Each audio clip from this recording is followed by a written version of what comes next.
Assalamualaikum warahmatullahi wabarakatuh. Waalaikumsalam warahmatullahi wabarakatuh. Saya Susan Marisan, CGP Angkatan 5 Kabupaten Bandung. Pada hari ini saya akan melakukan aksi nyata untuk modul 3.1, yaitu pengambilan keputusan sebagai pemimpin pembelajaran. Nah, kali ini saya mengambil aksi nyata dengan melakukan sosialisasi kepada rekan-rekan guru yang ada di sekolah saya di SDN Sukasari. Baik, ibu-ibu, terima kasih atas kehadirannya. Nah, di sini saya ingin menyampaikan mengenai pengambilan keputusan sebagai pemimpin pembelajaran. Baik, di sini terima kasih. Di sini, apakah yang dimaksud dilema etika dan rujukan moral? Apakah ibu pernah mendengar apa itu dilema etika? Dilema galau, oke.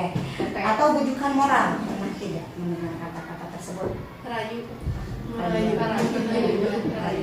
Nah, ini saya akan menjelaskannya apa yang dimaksud dengan rujukan moral dan apa juga yang dimaksud dengan dilema etika.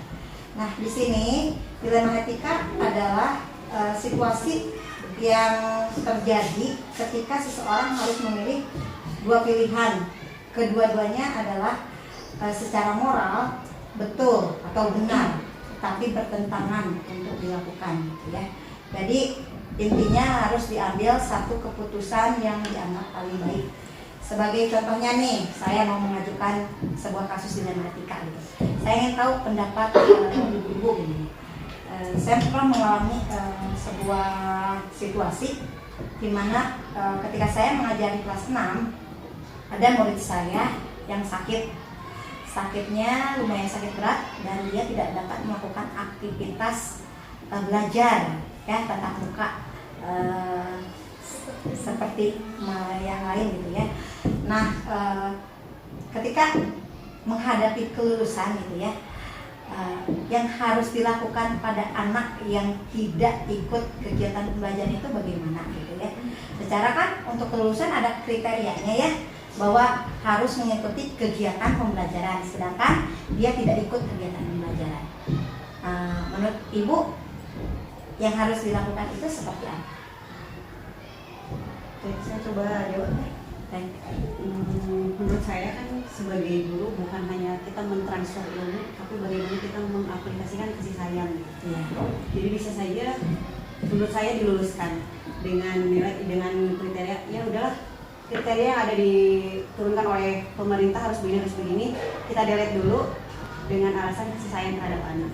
Atau nanti kalau misalkan kedepannya di anak sembuh, alhamdulillah. Kalaupun tidak, kita sudah bisa mengasih investasi ke anak tersebut. Kamu jangan sampai down deh, gitu. Ibu kasih ini itu karena ibu sayang sama kamu. Mudah-mudahan ke depannya anak tersebut tahu, oh ini kasih sayang dari dulu. Saya pun harus sayang sama yang lain. Saya pun harus sayang sama mama saya. Ya, itu saya seperti itu. Iya, bagus Bu Emma. Itu ya benar ya, misalkan murid tersebut tidak sekolah karena alasan sakit, itu kondisi yang memang nyata dan situasinya benar gitu. Terus untuk menentukan kriteria kelulusan juga benar ya, ada aturannya gitu. Nah, tadi berdasarkan apa yang dilakukan oleh Bu Emma, berarti Bu Emma memilih meluluskan siswa tersebut ya. Ya, mungkin itu karena pertimbangan ya, konsekuensi dari apa yang keputusan yang paling tepat yang diambil Bu Emma untuk murid-murid gitu ya. Baik, ini kemudian ada yang disebut dengan rujukan moral. Kalau tadi dilema etika itu situasi yang dua-duanya benar tetapi saling bertentangan. Kalau rujukan moral ini adalah situasi yang benar melawan salah gitu. Contohnya nih, ada kasus nih, kira-kira nih jawaban ibu-ibu kayaknya, kalau menggunakan dana BOS untuk dipakai membeli baju seragam guru, kira-kira keputusan yang harus dibuat itu apa? Ada yang mau berpendapat? Menggunakan dana BOS untuk membeli baju seragam guru.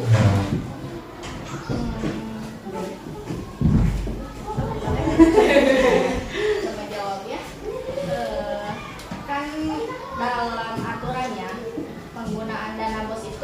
seharusnya untuk siswa, peruntukannya untuk siswa, untuk kebutuhan dan kegiatan siswa di sekolah. Nah, kalau misalnya untuk seragam guru itu mungkin bukan keperluan kegiatan di sekolah ya. Jadi menurut saya itu tidak sesuai dan seharusnya tidak diperlukan untuk membeli seragam guru. Jadi keputusannya tidak melaksanakan atau tidak membeli. Tidak perlu membeli seragam untuk guru-guru.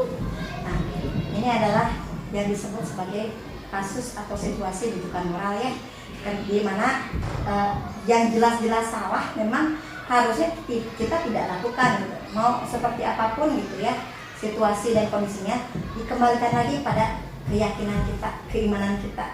Mau tidak kita menjalankan sesuatu yang benar atau kita menentang sesuatu yang salah gitu ya. Ini kemudian ya mungkin ketika kita sebagai guru menghadapi kasus dilema etika atau juga rujukan moral. Nah, apa yang harus dilakukan? Nah, yang harus dilakukan tentunya kita lihat dulu yang kita hadapi itu situasinya benar lawan benar atau benar lawan salah ya. Kalau benar lawan benar berarti ada satu hal yang harus kita pilih, yang harus kita prioritaskan. Nah, bagaimana cara untuk membuat keputusan terutama pada kasus dilema etika?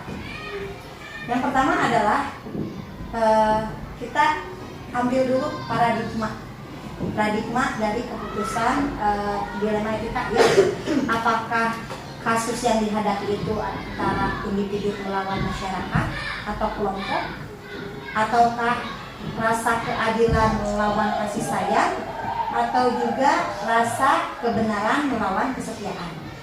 Jadi di sini yang dimaksud dengan individu lawan kelompok jika terjadi pertentangan antara kepentingan individu dan kepentingan kelompok.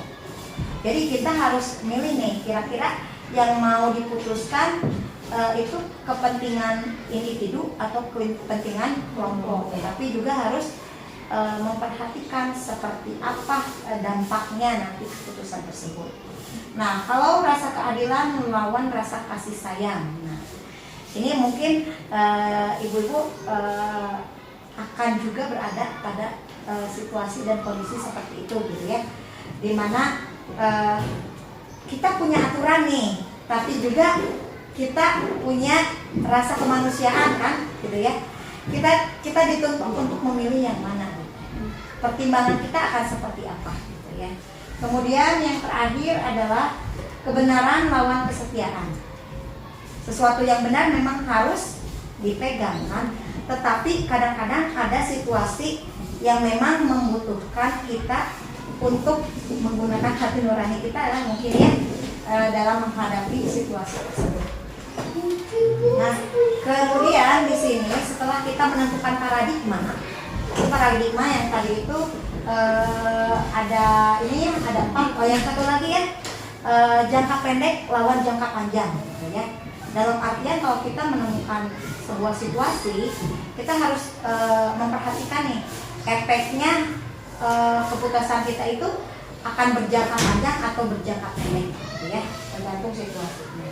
Kemudian pengambilan keputusan selanjutnya adalah menentukan 3 atau salah satu prinsip dari etika yang diambil untuk pengambilan keputusan. Ada yang kita berpikir buat keputusan itu berdasarkan evaluasi ya, ditimbang baik-baik mana yang kira-kira paling tepat untuk diambil gitu. Atau juga keputusan ini diambil karena kita harus mengikuti aturan. Itu maksudnya berpikir berbasis peraturan. Ya, kalau kita membuat keputusan mengambil aturan, maka mungkin akan lebih saklek ya. Kita lebih ini kan aturan yang harus dipegang gitu ya. Itu betul-betul disesuaikan. Kemudian yang satu lagi berpikir berbasis rasa peduli. Nah, kalau di dilema etika yang prinsip yang paling mendekati sebetulnya yang ini ya, berbasis rasa peduli, tetapi kembali lagi pada situasi dan kondisi situasi yang harus diambil keputusannya seperti apa gitu, tergantung pada kasusnya sendiri.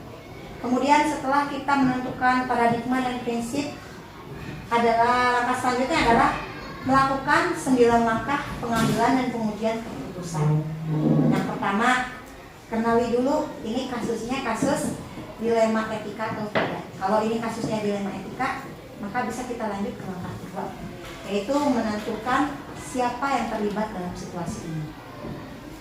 Mungkin kan kalau kita misalkan kita dengan murid, atau misalkan kalau kita sebagai kepala sekolah gitu ya, antara guru dan murid, nah kita harus tahu siapa saja yang terlibat dalam kasus tersebut. Kemudian langkah ketiga adalah mengumpulkan fakta yang relevan dengan situasi. Apa saja sih di situasi yang dialami tersebut yang fakta-fakta yang ada yang akan memperkuat kita dalam pengambilan keputusan ya. Kemudian seperti apa caranya, yaitu dengan pengujian ya. Pengujian ini ada 5 langkah. Uji legal. Uji legal itu maksudnya kasus tersebut betul-betul tidak ada pelanggaran ya. Betul-betul kasusnya legal, sesuai dengan hukum, sesuai dengan kebenaran. Yang kedua, uji regulasinya. Nah, ketika kita mengalami kasus seperti ini, apakah melanggar kode etik kita tidak sebagai pengajar gitu ya, sebagai guru. Kalau misalkan melanggar, itu sudah bukan lagi situasi atau kondisi dilema etika ya, itu sudah menjadi rujukan moral. Kemudian uji intuisi. Nah, di sini apakah perasaan kita ketika mengambil keputusan tersebut merasa nyaman atau ada rasa bersalah, itu juga penting untuk diperhatikan. Kemudian uji halaman depan koran atau uji publikasi gitu ya. Kalau ini masalah keputusan yang kita ambil ini diketahui banyak orang, kira-kira memalukan tidak untuk kita secara pribadi gitu. Kalau tidak memalukan berarti tidak takut untuk dipublikasikan. Betul, situasi tersebut adalah situasi dilema etika. Dan yang terakhir adalah uji panutan. Nih kira-kira kita bertanya pada yang kita anggap ya, atau misalkan kepada kepala sekolah, kalau pengambilan kasus keputusan saya seperti ini juga tidak. Kalau misalkan kepala sekolah mau, oh keputusan dibuat bagus sekali, itu cocok dan sesuai gitu, berarti tidak ada pertentangan di sana ya. Kemudian langkah selanjutnya adalah pengujian paradigma benar atau salah. Yang tadi itu ya, yang paradigma yang 4 itu yang tadi dijelaskan bahwa yang jangka pendek, jangka panjang, rasa keadilan gitu ya. Kemudian setelah terlewati langkah kelima, bisa ke langkah ke-6, yaitu melakukan prinsip resolusi ya.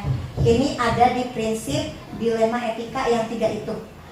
Diambilnya berbasis hasil akhir, ataukah berbasis peraturan, atau berbasis rasa peduli. Yang ke-7 adalah investigasi opsi trilema. Ini kan situasinya itu kan milih salah satu, kan kita boleh milih ini dan ini. Tapi kalau misalkan ternyata ada opsi lain yang bisa menyelesaikan masalah pada kasus yang sama tersebut, itu boleh dicobakan ya. Boleh diambil. Tapi kalau tidak ada pun tidak akan menjadi masalah, asal kita menentukan yang paling tepat. Yang ke-8 adalah membuat keputusan. Nah, karena benar lawan benar, mungkin jadi kita harus milih salah satunya nih. Salah satunya yang paling kita anggap urgent untuk kita lakukan, untuk kita pilih, untuk kita putuskan, itu yang dipilihnya. Kemudian yang terakhir, lihat lagi, refleksikan apa yang sudah kita putuskan itu dampaknya akan seperti apa ke diri kita, ke situasi kelas kita, maupun ke sekolah.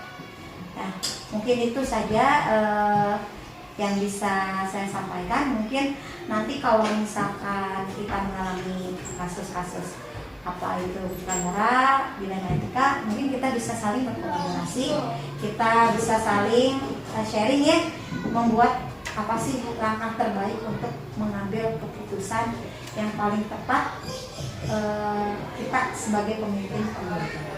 Terima kasih ibu-ibu atas waktu dan kesediaannya untuk ikut mendengarkan yang saya sampaikan. Barusan semoga ini menjadi bermanfaat, menjadi pembelajaran untuk kita bersama. Terima kasih atas